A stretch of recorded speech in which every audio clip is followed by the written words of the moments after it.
Medianista un estudio humanitario, un espacio para la dirección de las comunidades. Bienvenido. Hola, muy buenas tardes a todo nuestro público. Les damos la más cordial bienvenida a esta nueva emisión de su programa de divulgación de Humanidades y Artes, Estudio Humanitatis Radio. Los saludamos a través de nuestra página de Facebook, Estudio Humanitatis Radio, y a través de www.radiomorir.com. A todas las personas que le han dado me gusta y que nos siguen en nuestra página, pues muchísimas gracias. Sigan compartiendo nuestros videos, nuestro contenido, eso nos ayuda a llegar cada vez a más personas. También muchas gracias a quienes se han suscrito a nuestra página de YouTube, a nuestro canal. Ahí podrán encontrar todas las entrevistas que hacemos por Facebook y las subimos ahí para que sigan vigentes en plataforma. Pueden descargarlas y verlas de nuevo ahí. Agradecemos a todos pues el favor de su atención. Ya sobrepasamos los 500 seguidores. Ya vamos creciendo, es una comunidad que se va consolidando y nuestros contenidos se están compartiendo cada vez más. Alejandro, buenas tardes. ¿Qué tal, profesor? Buenas tardes, bienvenido de regreso a este espacio. Lo tuvimos ausente la semana pasada, pero bueno, ya está aquí con toda la actitud. Así es. Regresando. ¿Qué tenemos para el día de hoy, profesor? Pues en eventos culturales anunciamos dos cosas. La primera de ellas, charlas de filosofía en Filosofía en el Fondo. Tenemos Fenomenología y Ciencia, Crítica y Proyecto a cargo del doctor José Pedro Arriaga Arroyo del ITESO. Pueden escuchar esta conferencia el día 20 de agosto a las 19:30 horas en el auditorio de la librería José Luis Martínez del Fondo de Cultura Económica, ubicado en Avenida Chapultepec, número 198 en Guadalajara, Jalisco. Una conferencia sin duda interesante. Y comentarles también que está abierta la convocatoria para el cuarto coloquio sobre cultura y pensamiento virreinal a realizarse el año próximo en Guadalajara, pero la convocatoria está abierta desde el día 4 de agosto hasta el 16 de enero. Es un evento académico de investigación sobre temas de cultura virreinal en general, historia, filosofía, literatura, arquitectura, geografía, política, sociedad, economía, religión, religiosidad, teología, todo lo habido y por haber en el ámbito de la investigación en humanidades concerniente a el periodo virreinal. El cartel de convocatoria está ya colgado, disponible en nuestra página de Facebook, y quien se interese en enviar propuestas de ponencia en el marco de la convocatoria del 4 de agosto de este año al 16 de enero del próximo año, pueden enviarla a el correo coloquio.cultura.virreinal@gmail.com. Es lo que tenemos para eventos culturales. Alejandro, ¿qué más? Sí.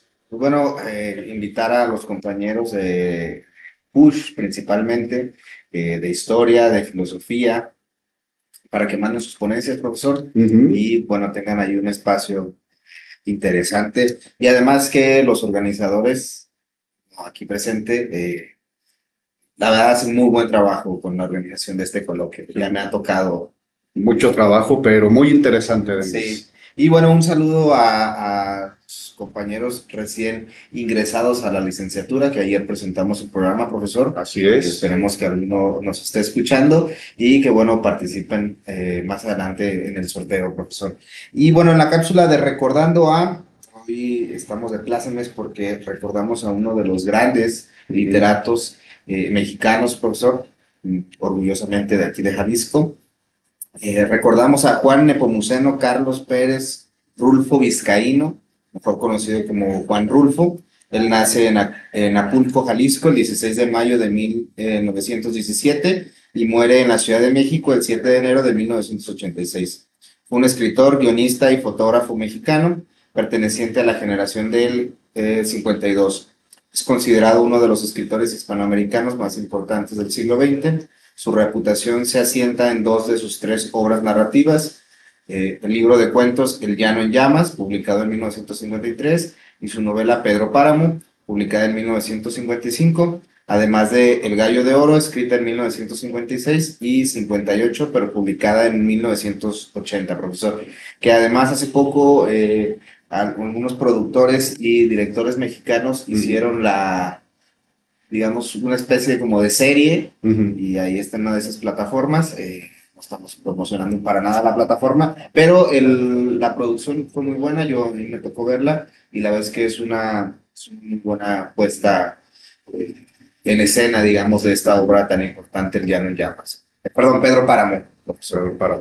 Bien, y sin duda un personaje icónico de la literatura jalisciense y mexicana en general, Juan Rulfo.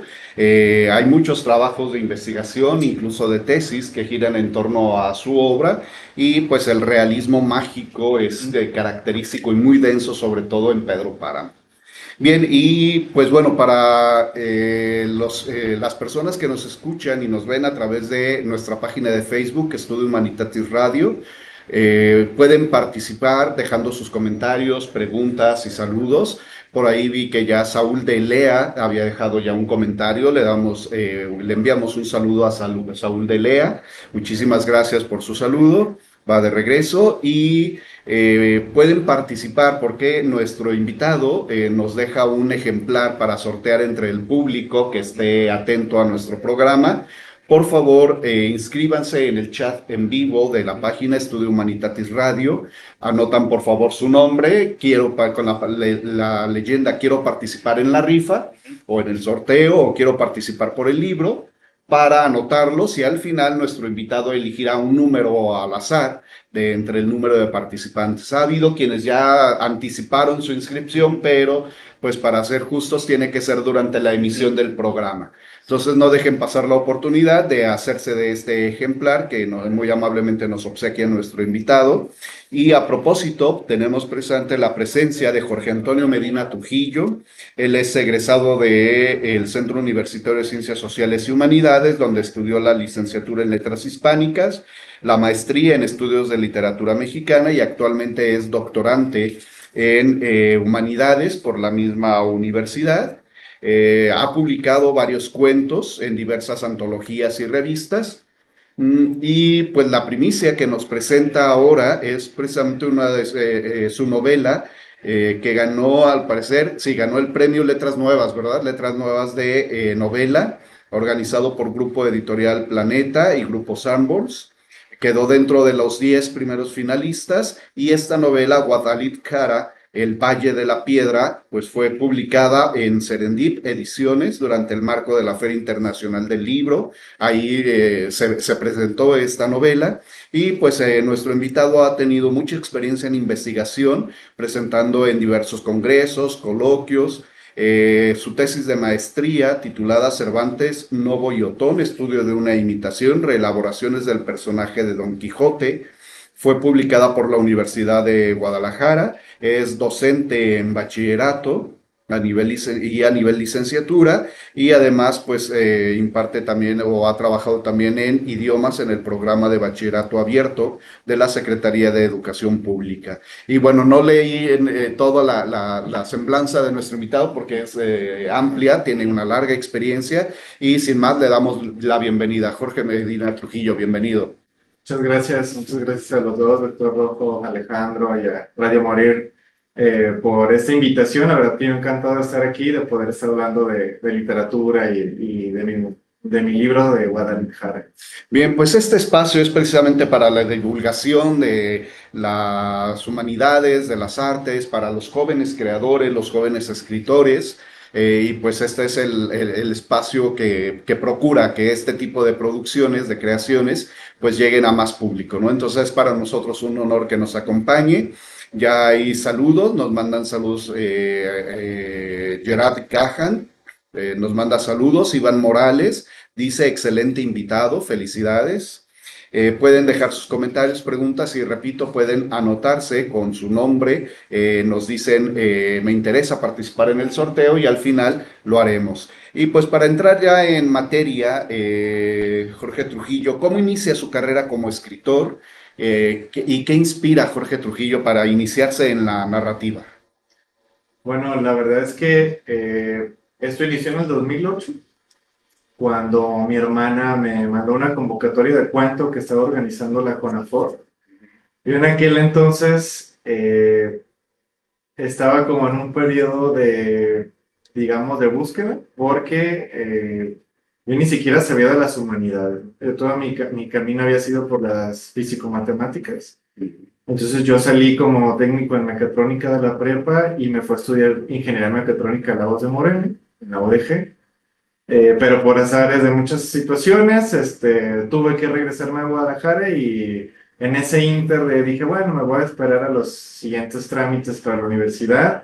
Me puse a leer mucho, siempre me había gustado siempre me gustó la literatura, la escritura, pero nunca lo había visto como algo, digamos, un camino profesional. Y ese concurso de cuento de CONAFOR, se llamaba Cuando cuentes cuentos, cuentan con los árboles, consistía en ir al bosque, tomar una foto de un árbol y hacer un cuento, ¿no? Entonces en esa ocasión pues gané mi categoría el primer lugar, eso me motivó y pues continué preparándome más en la literatura, en talleres, en cursos, diplomados, hasta que después supe que existía una licenciatura como tal en letras y pues decidí irme por ese camino.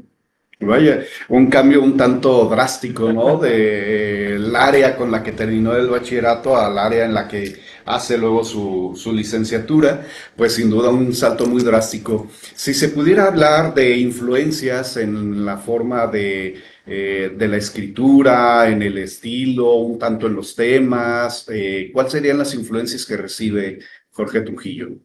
En cuanto, digamos, a la forma, el estilo, mi principal influencia es Eduardo Antonio Parra.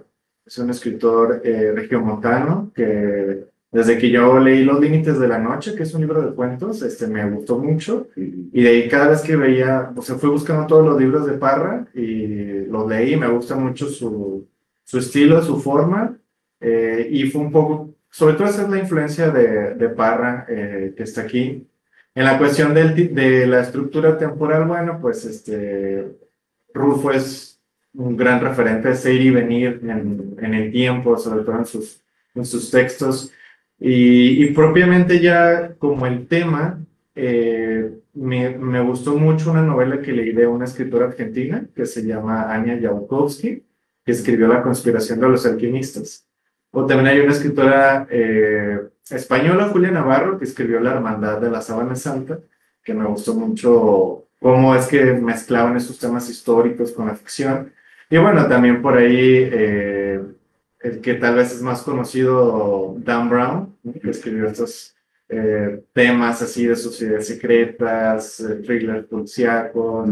Y bueno, también uno que es una gran influencia es Humberto Eco, El péndulo de Foucault, esta novela donde es como una especie como la burla de estos temas de sociedades secretas y misticismo y demás. La verdad es que desde El hombre de la rosa y varios de sus libros me gustó mucho. Muy bien. Alejandro. Pues bueno, recordarles, estamos charlando con Jorge Medina Trujillo, estamos charlando sobre la presentación, más bien vino a presentarnos su libro, que si mal no recuerdo, digamos que la presentación inicial fue en la FIL. Sí, fue en la FIL del año pasado. Y bueno, hicimos esta invitación para que nos presentara también a nuestro público más o menos de qué va esto, su nueva novela, El Valle de la Piedra, y nosotros tuvimos la oportunidad de echarle un vistazo, no vamos a spoilear, por cierto, Sí. pero echamos un vistazo a su obra, a esta novela, para hacer precisamente esta presentación, profesor, y a mí me gustaría ya entrar en materia. Ya respecto a esta novela, me interesó mucho esta cuestión de la mezcla de realidad, ficción y misterio, esta cuestión de resolver ciertos enigmas. Me gustaría preguntarte en lo personal, ¿qué te inspiró para este tipo de novela y de temática? Ya nos dijiste más o menos cuáles son las influencias literarias, pero en concreto, así como que en alguna vez alguien me platicó, me encontré yo un grabado, se habla algo de un grabado en esta novela. No sé, ¿nos podrías platicar algo? Pues la verdad es que siempre a mí me han interesado los símbolos y pues este tema de la vexilología o de la heráldica, ¿no? Que cómo se hacen los escudos de armas y las banderas, siempre me interesó. Y por supuesto que al meterme en el tema me llegué a los grabados de alquimia. Entonces eso siempre me llamó poderosamente la atención porque pues todos esos dibujos, colores, qué significaba. Entonces al ir investigando lo que se puede ir investigando de la alquimia, porque de repente parece que todo cabe, ¿no? En la alquimia, encontré los libros de Fulcanelli, que es un supuesto alquimista de inicios del siglo XX que escribe una trilogía de tratados alquímicos que inicia con el misterio de las catedrales, donde él empieza a hablar sobre pues catedrales importantes de Europa, y él dice, bueno, así como cada una, o hay religiones con un movimiento, digamos, exotérico, pero también tiene uno esotérico, o sea, como por ejemplo el Islam y el sufismo, o el judaísmo y la cábala. Dice, bueno, en la parte mística del cristianismo podríamos decir que es la alquimia. Y entonces empieza a hablar de cómo va mezclando esta iconografía cristiana con la alquimia y que está presente en los templos. Entonces yo dije, bueno, pues eso existirá acá. O sea, podemos ir a un templo o una catedral de Guadalajara o de México y ver ese tipo de símbolos, y eso fue como el detonante. Yo tengo otra pregunta, profesor. Sí, antes de adelante, pasarle, adelante. profesor. Recordarles nada más que estamos sorteando un ejemplar y que dejen su comentario, que pongan ahí su nombre completo y digan quiero participar por el sorteo, y puntualizar que necesitan, si están viendo la transmisión compartida, por favor pásense a la página de Estudio Humanitatis Radio, porque luego están viendo la transmisión en otras páginas compartidas y ponen algún comentario y no llega a nosotros. Entonces, para que no se pierda su participación, y también si quieren apuntarse para la rifa. A mí me gustaría preguntarte si la ficción es como el género literario, suspenso, ficción, es el género literario que te gusta a ti leer mucho, y respecto a eso, escribirlo también, o en general parte de tus otras obras no son esencialmente de ficción, misterio o suspenso. Pues lo principal es que sí, la verdad es que es el género que más me gusta, así como policíaco, novela negra, resolver misterios, los thrillers psicológicos o todo ese tipo de textos, y también pues los que son tanto más fantásticos, ¿no? Y los otros cuentos que he escrito pues se van más a la parte fantástica, por así decirlo, pero muchos de ellos su tema central sigue siendo la alquimia o fantasmas o cosas así, ¿no? Entonces, la literatura fantástica también tiene mucha influencia.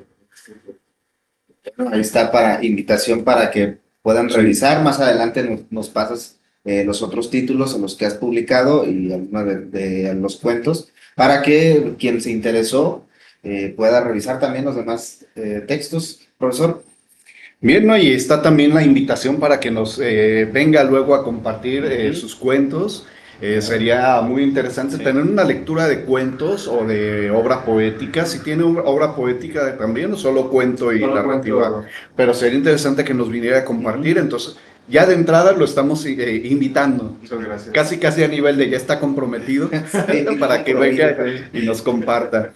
Bien, antes de continuar, Edith Gos, o Huegos, no sé cómo, porque no le veo la diéresis. Edith nos dice hola, y Uciel también manda saludos.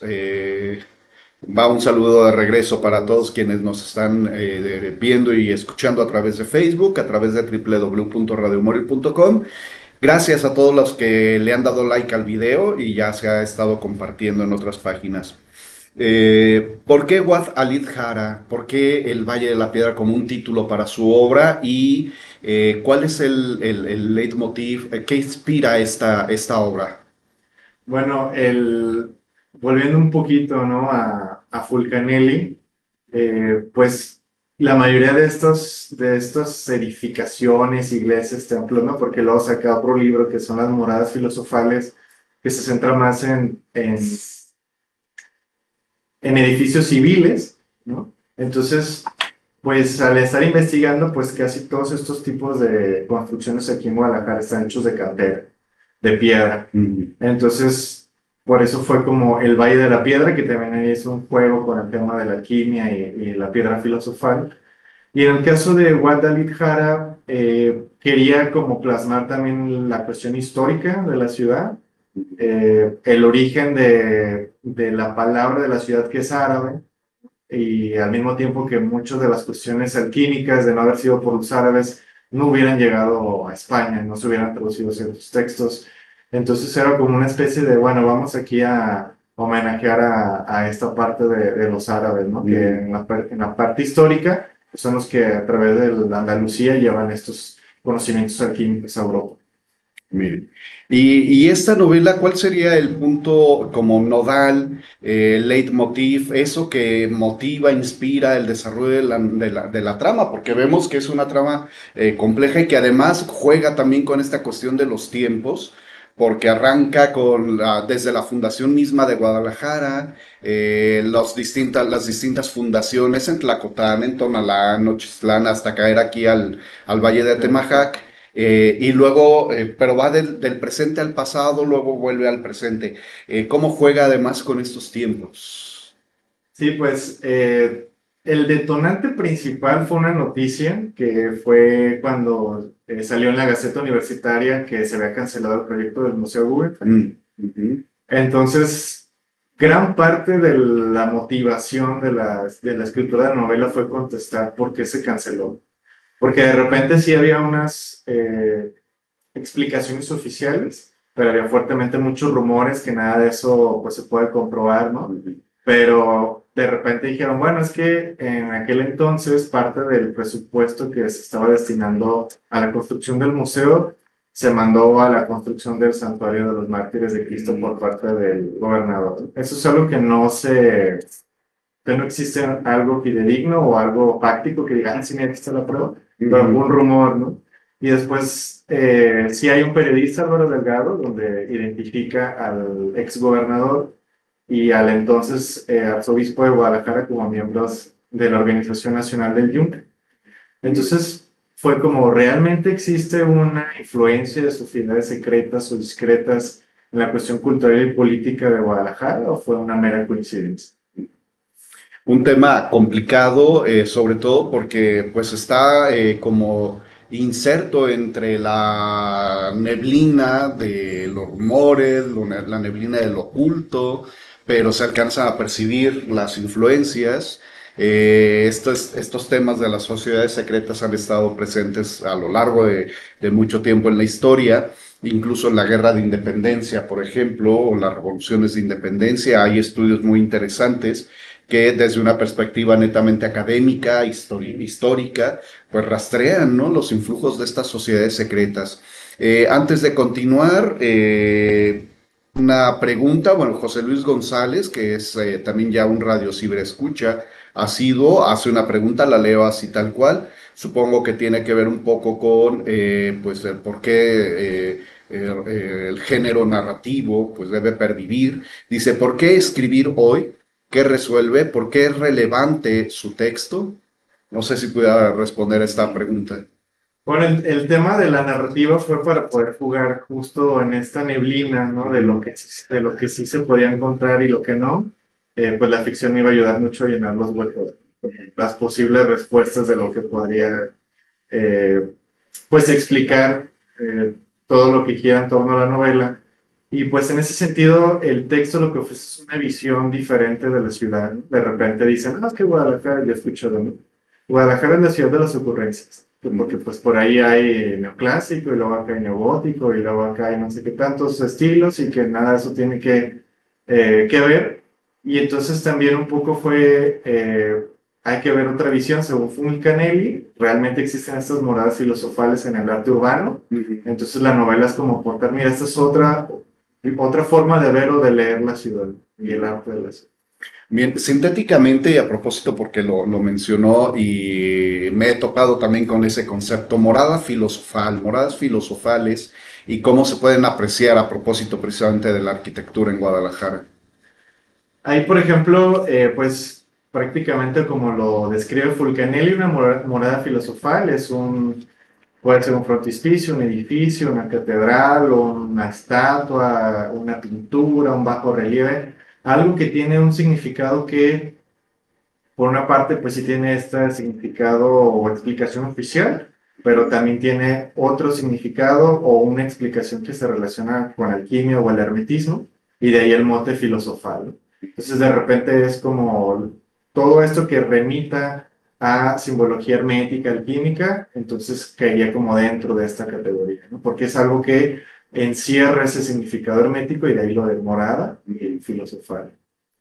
Porque hay muchos, finalmente hay muchos elementos simbólicos. El símbolo es prácticamente la forma más compleja y rica de la expresión del pensamiento humano.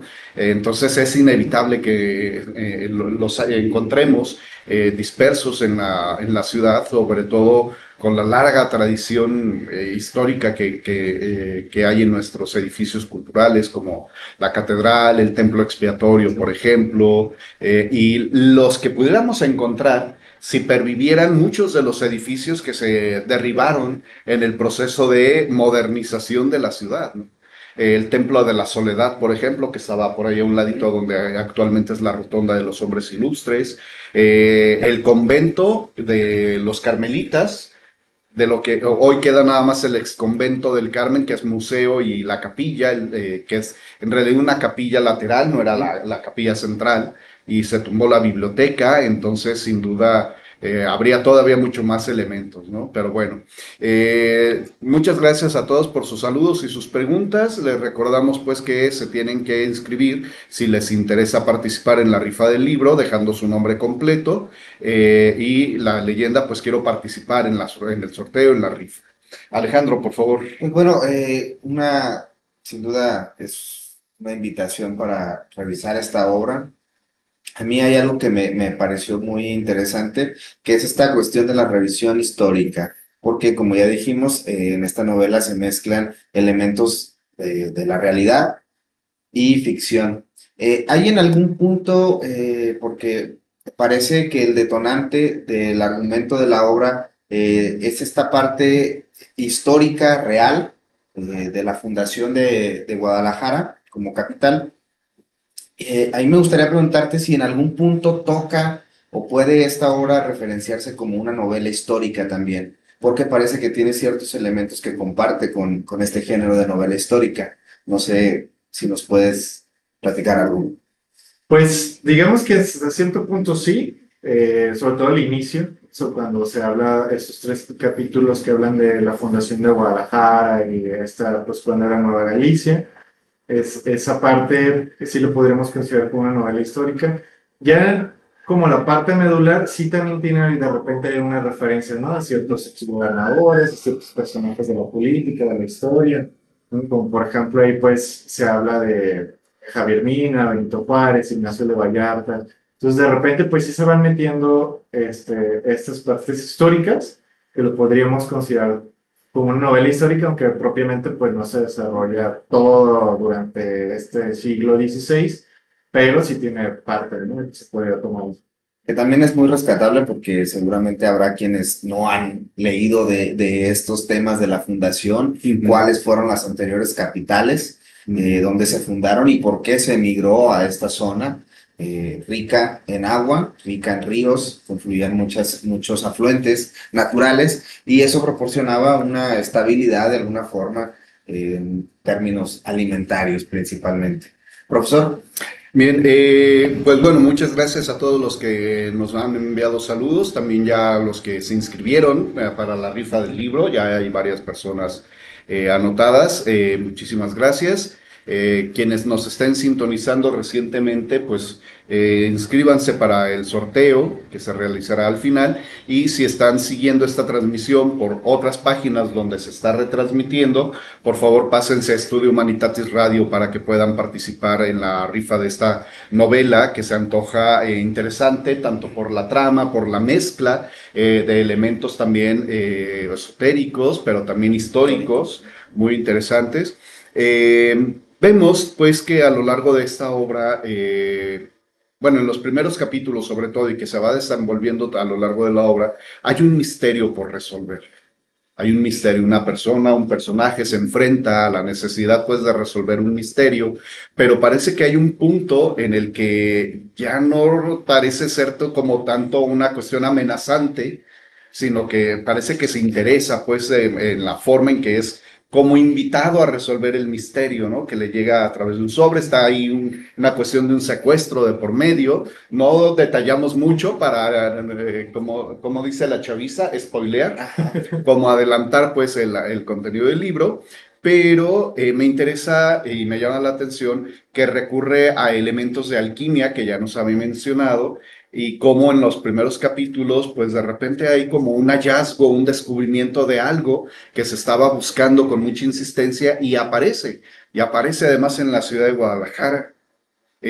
¿Cómo, qué papel juega en esta trama ese elemento alquímico, ese tono, perdón, ese elemento alquímico para generar este tono de misterio en la obra? Pues la verdad es que siempre, o sea, la misma palabra alquimia de repente es como muy oscura, ¿no? Oscura en el tema de que, pues realmente qué significa y realmente qué es la alquimia. Y cuando uno se empieza a entrar a ese tema parece un laberinto de callejones sin salida, ¿no? Porque todo cabe ahí, todo, por esa cuestión simbólica, ¿no? De repente hay tratados donde dicen, bueno, es que una parte o del proceso de la gran obra, según esta revisión de texto, se puede decir de 500 formas diferentes. Entonces complica muchísimo al acercarse a un texto alquímico. Entonces dije, bueno, esto se presta como para el misterio, como para poder estar ahí jalando estos hilos, ¿no? Porque de repente, pues empiezan ahí a relacionar instituciones, tanto pues otras sociedades secretas y el mismo gobierno. Y dije, bueno, esto me va a servir para el marco. Y bueno, este descubrimiento que hacen estos personajes, pues la verdad es que dije, bueno, esto vamos a manejarlo en el tema de la ficción, pero me va a servir para poder conectar o poder marcar una directriz a lo largo de todo el tiempo. Bien, y además resulta un tanto curioso que los nombres con los que van apareciendo de estos personajes evocan también cierto misterio, pero también cierta como confluencia de tradiciones, porque tenemos Cornelius, por ejemplo, Farem, por ejemplo, que va a ser, perdón, Lulio, que hay toda una serie de personajes que con nombres que se van entrecruzando y que evocan precisamente como este tono mistérico. Minerva. Yo quisiera centrarme un tantito en Faren porque parece que queda así como, pues mira, es un personaje, es un jovencillo, al parecer un mozuelo en los primeros capítulos, pero su nombre vuelve a salir mucho después. Eh, Sin ahondar en mucho en detalles, pero ¿cuál es el papel de este personaje en su obra? Faren. Faren, no sé cómo pronunciarlo debidamente. Faren. Paren de Vilanova. Bueno, pues el nombre de este personaje está inspirado en, como ustedes han dicho, ¿no? Hay resonancia a otros personajes filósofos, alquimistas que sí existieron. Y cuando yo estaba investigando sobre el tema de la alquimia, eso pues me llevó a Arnold de Vilanova, que según Marcelino Menéndez Pelayo, en su libro de los heterodoxos españoles, decía que era el trío de los sabios catalanes, ¿no? Ramón Llull, Arnold de Vilanova y Juan de Rupestícia. Y Arnold de Vilanova, pues de repente pues, fue conocido como, porque si bien no fue directamente decir, es alquimista, sí estaba muy ligado a este tema de la búsqueda de medicinas y cuestiones así casi como mágicas, pero que estaban justificadas, ¿no? Sobre todo en esta cuestión de la búsqueda del elixir de la vida eterna, que muchos dicen que pues, en el monasterio de la Escorial, pues ahí de repente con Felipe II había como ese tipo de experimentos. Entonces dije, bueno, si España conquista esta parte, ¿no? Y acá es la Nueva Galicia, entonces una manera como de conectar esta herencia de los árabes también, por la referencia de Farem a la cultura árabe, que son los que históricamente pues llevan el conocimiento alquímico a España y luego España a la Nueva España. Entonces era como, ese personaje era como la confluencia de estas corrientes. Muy bien. Antes de cederle la palabra a Alejandro, que quiere también hacerle otras preguntas, nos pregunta Adán García, un radio ciberescucha ya ha sido, les mandamos saludos. Dice, si este libro pudiera cambiar una sola cosa en quien lo lea, ¿cuál sería? Creo que lo principal sería abrirse la posibilidad de la existencia de otro mundo, de otra realidad o de otra percepción, y sobre todo que muchas veces, o al menos a mí lo que me pasó era de cómo es que no había visto esto antes, ¿no? Caminaba por el centro histórico, veía cierto edificio y veías algo y, ay, qué bonito, qué padre, pero ya cuando uno se mete a investigar realmente qué significa, como que entonces empiezan a detonar muchas preguntas y creo que eso es lo principal, ¿no? Que uno empieza a hacerse preguntas de por qué esto está aquí, realmente significa algo, sin caer en la sobreinterpretación, pero es como cambiar esta visión, ¿no? De la ciudad. Entonces creo que eso sería lo principal. Bien, creo que una de las claves está viva precisamente en el carácter simbólico de todo lo que se va manejando a lo largo de su obra, pero nos acaba de dar también una pista importante, ¿no? No sobreinterpretar, porque, bueno, esta novela, supongo, tiene como debajo todo un proceso de investigación precisamente de, pues, las fuentes esotéricas, las fuentes alquímicas, y también tantito la historia misma, ¿no? Bien, antes, me permite otra pregunta, hay otra pregunta más. Vanessa Pompa dice, hola, en el proceso creativo, ¿qué tanto aporta o demerita la investigación de todos estos antecedentes?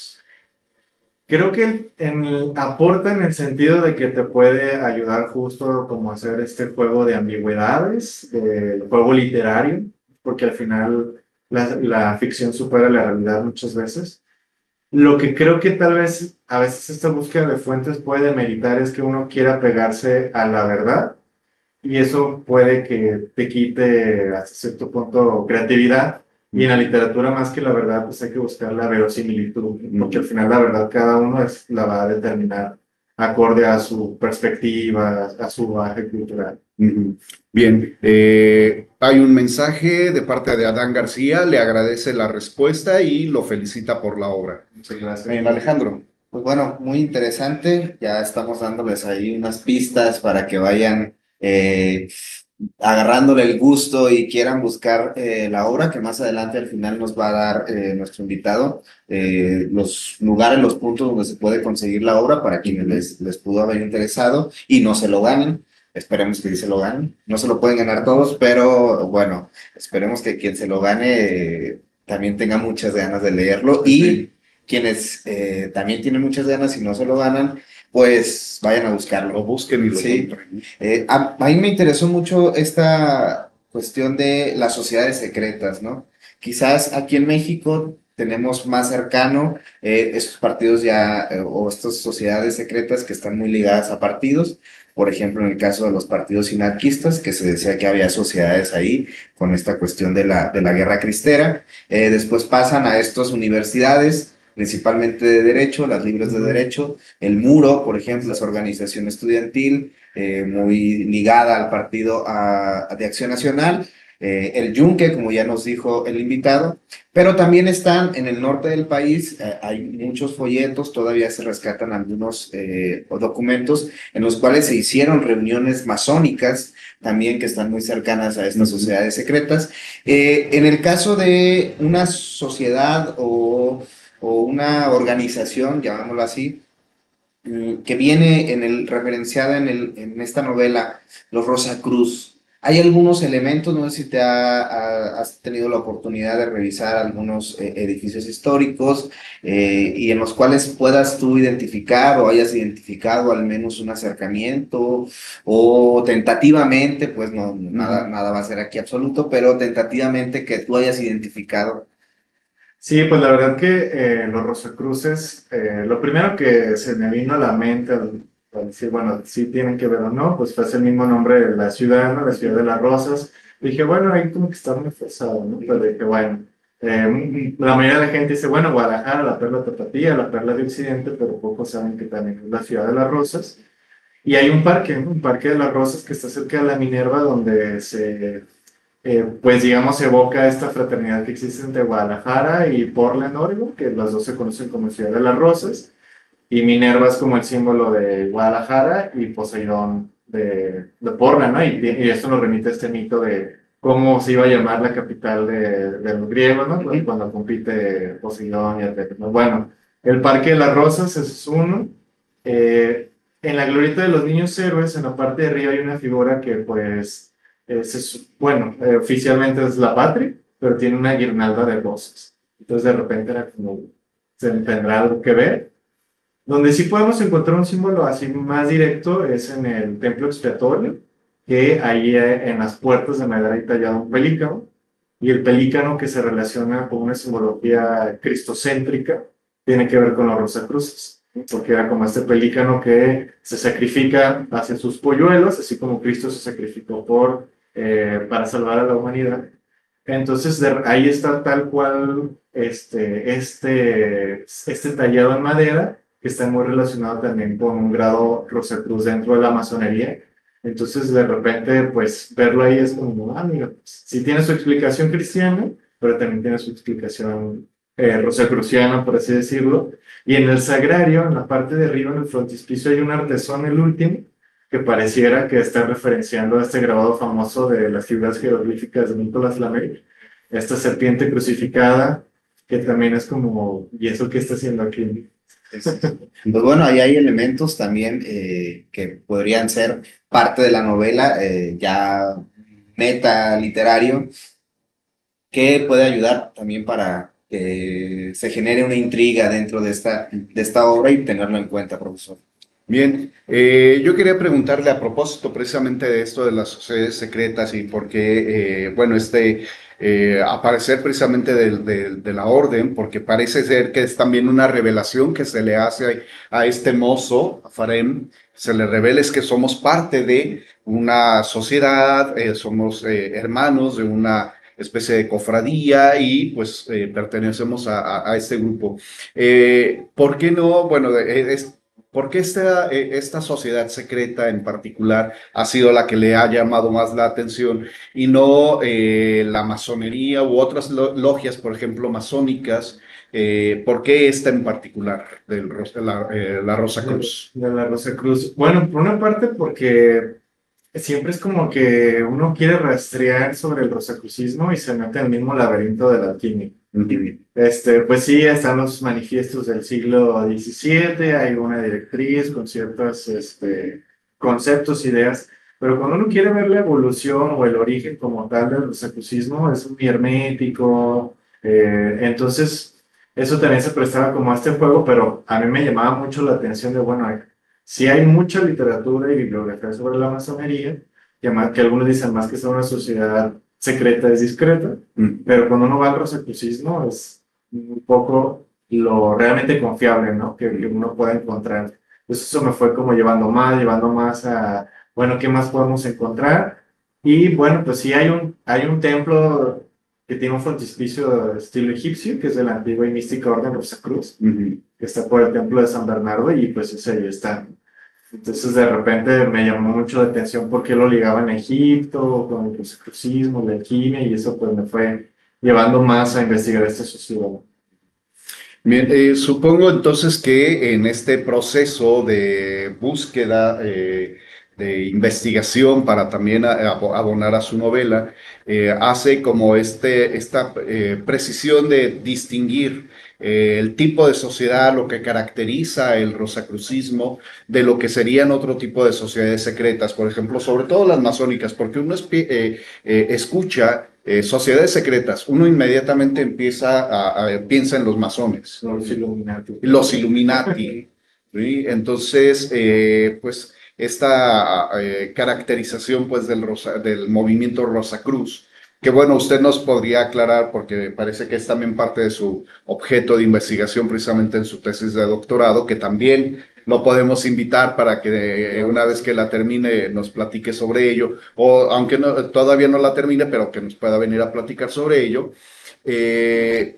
Este movimiento Rosacruz se puede caracterizar como sociedad secreta, como movimiento o como religión, tiene algún toque religioso y si algo de esto está implícito también en su novela. Sí, bueno, yo lo pondría más como un movimiento, porque ya el tema de las sociedades secretas es cuando surge el movimiento del rosacrucismo con los manifiestos, pues de repente empiezan a surgir muchos grupos y dicen, es que esta es una orden Rosacruz y nosotros somos los herederos de los que publicaron el manifiesto, pero luego empiezan a salir varias organizaciones. Entonces, como sociedad secreta es muy difícil decir que hay como una unificación, ¿no? Es igual la masonería, hablamos en singular, pero realmente hay masonería, ¿no? Hay muchas vertientes. Y el rosacrucismo se ha querido ligar a una cuestión religiosa por el tema del símbolo, ¿no? Porque pues en el caso de los protestantes, pues es una rosa y dentro hay una cruz, ¿no? Y el rosacrucismo es al revés, una cruz, una rosa. Entonces algunos... y al leer los manifiestos, pues hay unos tintes ahí como antipapistas, anticatólicos, que parece que están más del lado de los luteranos, pero al mismo tiempo tampoco se declaran completamente pues como luteranos. Entonces, en la cuestión religiosa, tal vez sí está más cargado el protestantismo, pero luego trae otros tintes que remiten al catolicismo o al cristianismo más gnóstico. Entonces es como complicado etiquetarlo, la razón por la cual también me interesó como objeto de estudio para el doctorado, pero yo lo vería más como un movimiento. Bien, bueno, supongo también que esto de remitir la trama de la novela al origen, a la fundación de la ciudad de Guadalajara, no es así como tan fortuito, sino que tiene que ver precisamente también con la naciente influencia, ya usted nos hablará con más precisión de eso, de este movimiento Rosacruz en el contexto europeo y que de alguna manera de rebote llega aquí a Guadalajara. Eso nos dice entonces que desde su perspectiva como autor e investigador de estos temas, pues considera relevante este movimiento Rosacruz en la cultura no solamente europea, sino también ahora en la Nueva Galicia, ¿no? No sé si pudiera aclararnos un poco si este movimiento Rosacruz pues surge en el mismo contexto, en el mismo periodo de tiempo, perdón, en el que se da la fundación de la ciudad de Guadalajara.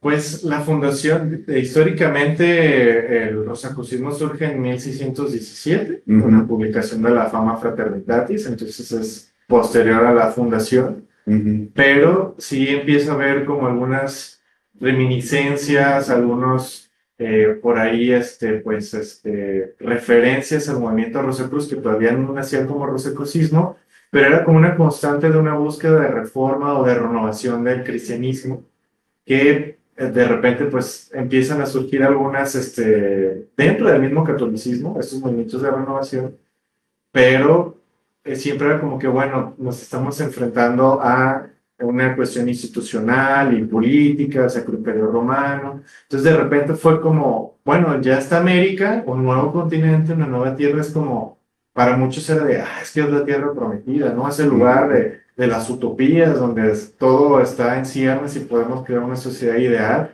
Entonces se prestaba también mucho, y hay muchos textos así, ¿no? El mismo Tomás Moro, Valentino Sandrae, que sacan estos textos utópicos y que algunos decían, es que América es la tierra prometida. Bien, bien. Interesante, Alejandro, por favor. Pues bueno, una charla muy interesante, profesor.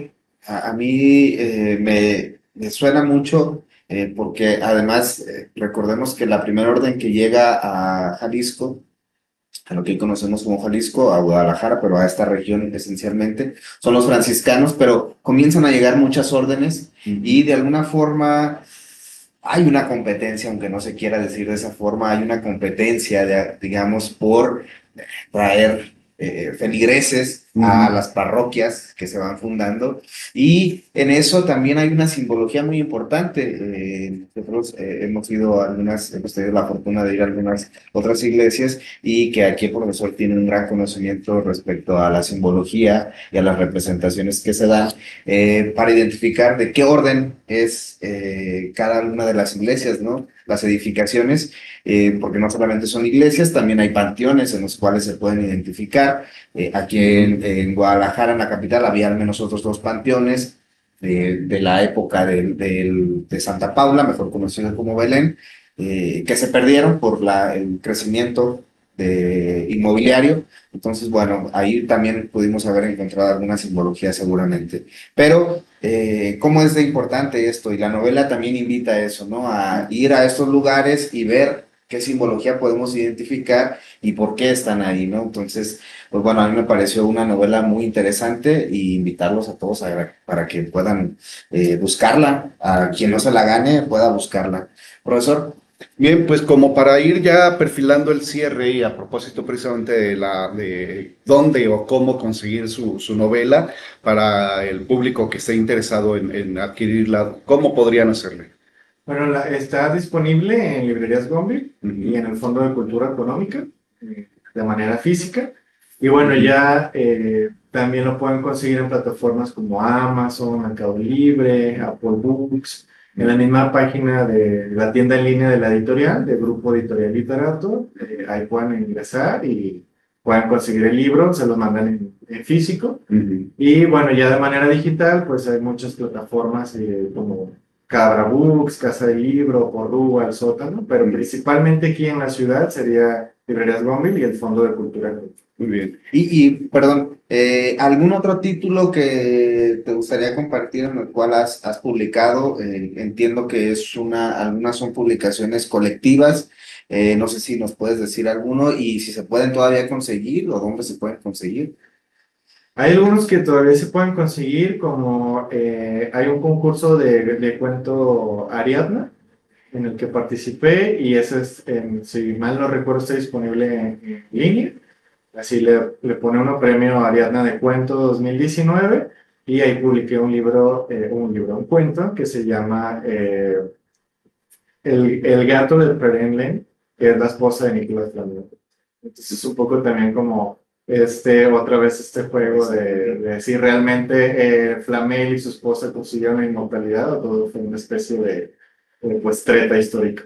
Okay. Bueno, ahí está otro título para que lo busquen también y puedan revisar este cuento publicado por nuestro invitado profesor. Sabemos que ahorita está enfocado en su proyecto de investigación doctoral, pero hay como en miras en el futuro otro proyecto literario, otra novela o una serie de cuentos, algo de su producción literaria.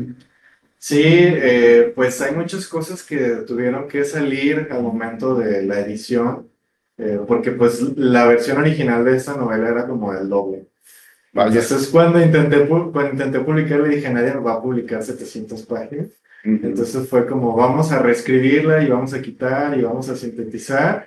Entonces en ese proceso de reescritura, pues muchas cosas se quedaron en el tintero. Dije, mira, esto va para otra cosa. Y ahorita el que más me ha llamado mucho mi atención es hablar sobre si este se enfoca en Guadalajara. Ahora estoy trabajando en una que se va a enfocar en Zapopan.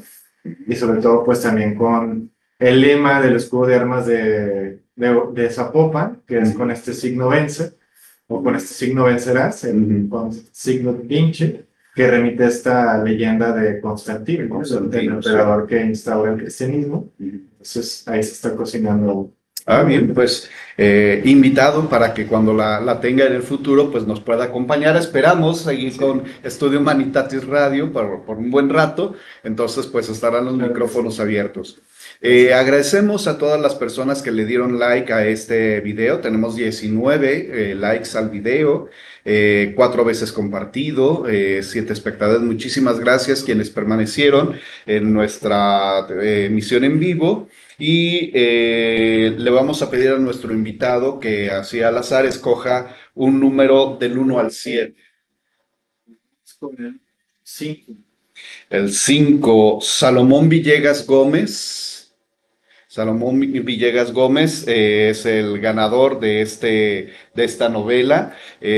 Habían anotado ya en la lista Gerard Gaham, Uziel Vargas, Edith Guevara, Adán García Rodríguez, Valeria Domínguez y Sandra Orozco. Pues bueno, están ahí ya los lugares y las formas de adquirir esta novela. Por favor, Salomón Villegas, pues luego nos pondremos en contacto con usted para hacerle llegar su ejemplar. Y pues agradecemos muchísimo, Jorge Trujillo, que haya estado con nosotros, que haya aceptado la invitación a venir a hablar sobre su novela. Y pues los micrófonos de Estudio Humanitatis Radio están abiertos. De ahora en adelante, este programa es su casa. Cuando quiera venir a platicarnos de sus cuentos, de sus proyectos futuros o de algún avance de su proyecto de investigación que se antoje interesante además, por el recuento histórico que está haciendo de las fuentes, sus vínculos, sus contextos, pues hay mucho de qué hablar. Entonces, pues Alejandro. Pues nada más agradecer a todos los que participaron, pues bueno, sigan participando en las siguientes rifas, pero busquen el libro, ya nuestro invitado nos dijo dónde lo podemos conseguir para que se echen una vuelta y le echen un vistazo, la verdad es que es una novela muy interesante y Gracias. seguramente les va a gustar mucho. Así es, pues esto fue Estudio Humanitatis Radio, un programa para la divulgación de las humanidades y las artes. Hasta la próxima. Hasta la próxima. Esto fue